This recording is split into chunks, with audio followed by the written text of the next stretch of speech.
আমার মা ছবিটি একটি সামাজিক পারিবারিক ছবি এবং পরিবারের সকলে মিলে এই ছবিটি দেখতে পারবে। আর ছবির পরিচালক হচ্ছে শাহরিয়ার নাজিম জয় এবং এই ছবির সবচেয়ে স্ট্রং দিক হচ্ছে ছবির গল্প। অসাধারণ একটি মা ও ছেলের গল্প, যা দেখলে দর্শকদের হৃদয় অ্যাটলিস্ট দোলা লাগবেই, দর্শকদের হৃদয়ে কিছুটা হলেও টাচ করবে, সেটা আমি বলতে পারি।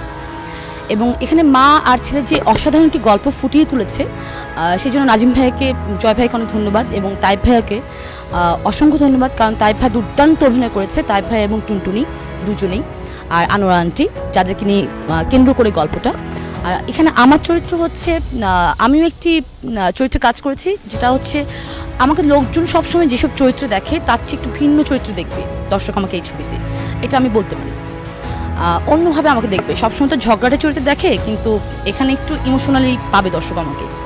আশা করি ছবিটা আপনাদের কাছে ভালো লাগবে, সবাই আপনারা ছবিটি দেখবে।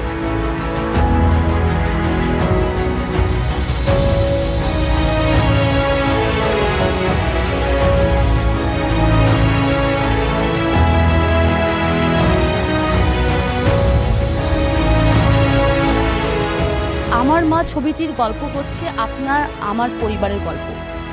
যেসব গল্পগুলো আমাদের আশেপাশে ঘটে থাকে, সেই গল্প নিয়ে গড়ে উঠেছে আমার মা ছবিটি, এবং আপনাদের কাছে অবশ্যই ভালো লাগবে।